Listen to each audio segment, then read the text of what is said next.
Quinto Código da Inteligência. Código do Debate de Ideias. O Código do Debate de Ideias é o alicerce do processo de formação de pensadores.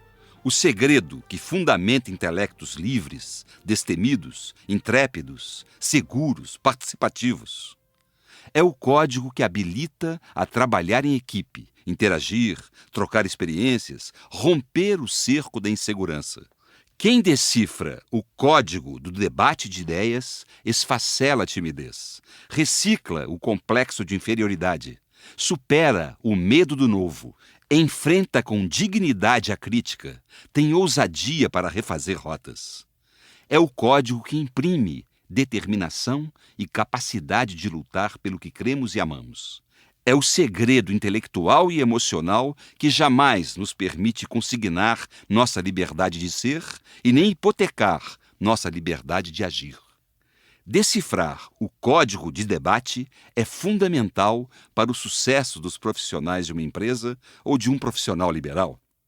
Sem decifrá-los, produziremos servos e não líderes. Contrairemos o potencial intelectual. O código do debate de ideias deveria fazer parte do cardápio intelectual diário de alunos, professores e pesquisadores, tanto das universidades ocidentais quanto orientais. Mas, infelizmente, esse cardápio tem sido escasso. Priorizamos o acúmulo de informações e não o debate. Priorizamos respostas prontas e não a arte da dúvida. Embora haja diversas exceções, a fogueira de vaidades que impera em muitas universidades é espantosa. Ouço coisas incríveis pelos países em que viajo. O templo do conhecimento, em alguns casos, não é menos rígido nem dogmático do que certos templos religiosos. A competição predatória, o controle do pensamento e a contração do debate de ideias têm penetrado nas entranhas de muitos templos do conhecimento ou universidades. A cultura informativa não tem alicerçado a sabedoria e o desprendimento. Os professores universitários são poetas da educação.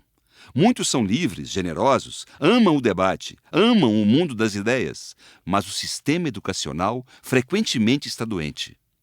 Nesse sistema, ter ideias diferentes, propor novas linhas de pesquisa, quebrar paradigmas deveria ser motivo de aplausos na academia, mas nem sempre o é.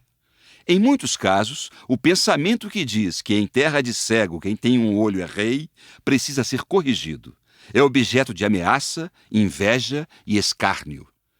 Extraordinários pensadores foram e têm sido asfixiados em ambientes nos quais não se decifraram o código do debate de ideias. A vida é uma grande pergunta em busca de grandes respostas. Augusto Cury em Inteligência Multifocal.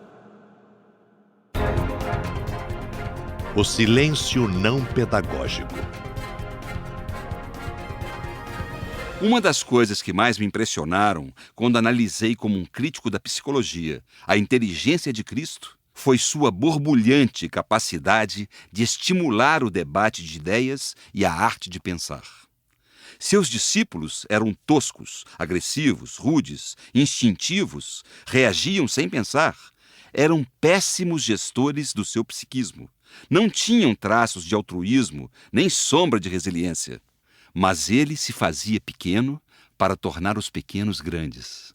Não os tolhia, não os silenciava. Ao contrário, os incentivava a falar, expressar, reagir, sair de dois em dois, fazer acontecer, mesmo quando eles não tinham condições. Era um especialista em não dar respostas prontas, mas em usar a arte da dúvida. Uma de suas brilhantes características pedagógicas era que dava respostas fazendo perguntas. Raramente alguém provocou tão positivamente o psiquismo humano. É uma pena que as religiões não o tenham estudado do ponto de vista psicológico, sociológico e pedagógico. Desde os primeiros dias escolares, as crianças deveriam descobrir o prazer de expressar seus pensamentos, comentar suas opiniões. Mas não incentivamos as crianças a falar porque se procura em sala de aula um silêncio doente, um silêncio antipedagógico que castra o debate de ideias. Os professores são cozinheiros do conhecimento que preparam carinhosamente o alimento para uma plateia sem apetite. Nunca os alunos estiveram tão alienados. Augusto Cury em Projeto Escola de Inteligência.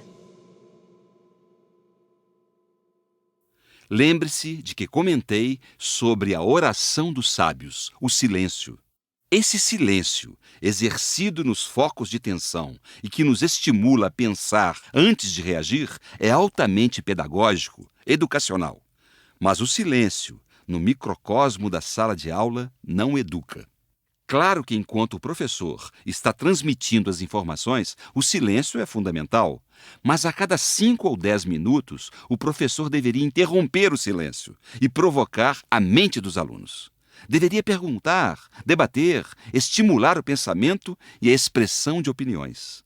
Como os alunos estão com a SPA, eles terão conversas paralelas de qualquer maneira.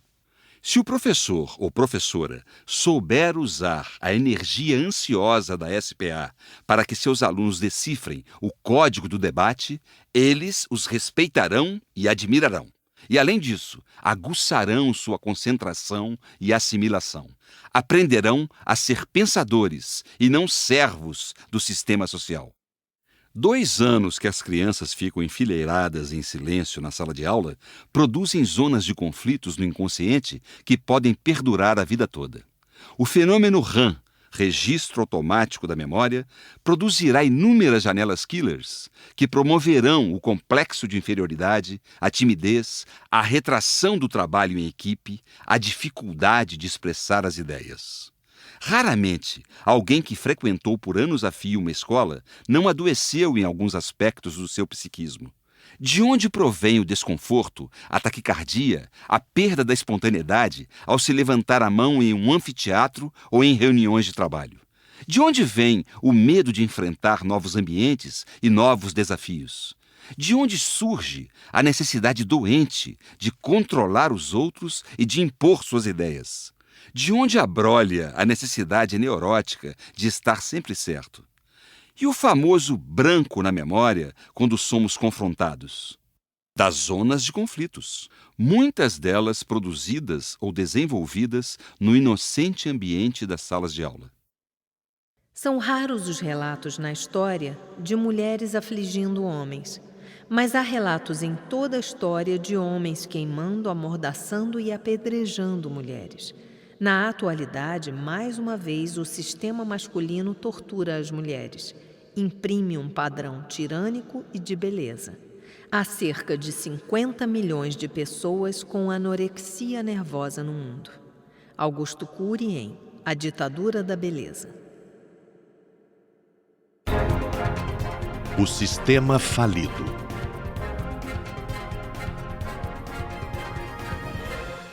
Uma pessoa que defende com segurança suas ideias é madura, mas quem a defende obsessivamente é imatura.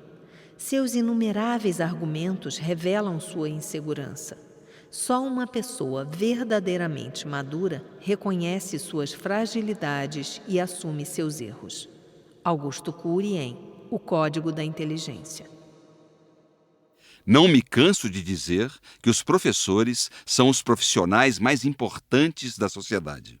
Lavram os solos da inteligência dos alunos para que não adoeçam e não sejam tratados pelos psiquiatras, para que não cometam crimes e não sejam julgados pelos juízes. Como psiquiatra e pesquisador da psicologia, não me curvaria diante de celebridades e autoridades, mas me curvo diante dos professores. Apesar de terem trabalhos tão ou mais dignos do que psiquiatras e juízes, eles não são reconhecidos socialmente na estatura que merecem. O desprestígio dos professores é um fenômeno universal, atinge países ricos, emergentes e pobres. A sociedade moderna tem uma dívida impagável com os mestres e mestras. Apesar de serem profissionais nobilíssimos, os professores estão inseridos em um sistema educacional doente, falido, cambaleante. Muitos profissionais da educação querem mudar o sistema, mas não têm meios ou cacife para isso. O sistema impõe um monólogo em sala de aula, um conteúdo programático extenso e fechado e um regime rígido de provas. Creio que mais de 95% das informações que são transmitidas aos alunos não serão lembradas ou utilizadas. A pauta educacional não deveria ser, em primeiro lugar, a quantidade de informações, o detalhismo de dados, mas o raciocínio esquemático, o debate de ideias, o gerenciamento da psique. A sala de aula deveria ser um teatro onde professores e alunos são construtores do conhecimento. Por que não incentivamos as crianças e adolescentes a debater? Porque tumultua o ambiente e suas respostas são erradas ou superficiais. Achamos que primeiro elas precisam ter bagagem, milhares de informações, para depois aprender a se expressar. Crasso engano! Depois que produzimos zonas de conflitos que bloqueiam os códigos da inteligência, queremos que falem, respeitem seus pares, não sejam alienados, tenham compromissos com a sociedade e com o futuro. Com excelentes intenções, cometemos erros educacionais imperdoáveis. Não entendemos o funcionamento da mente, não entendemos como preparar o eu como gestor do intelecto e fazer-o decifrar os demais códigos. Muitos não sabem que nos primeiros estágios do processo de formação de pensadores, o importante não é a grandeza das respostas, mas a grandeza do debate. Só anos mais tarde, a grandeza da resposta terá relevância e ganhará os contornos da sabedoria. A mente pensa tolices, a emoção dá crédito a elas, e o eu ingênuo paga a conta por não saber filtrá-las. A vida tão bela torna-se assim uma fonte de angústias. Augusto Cury em O Código da Inteligência.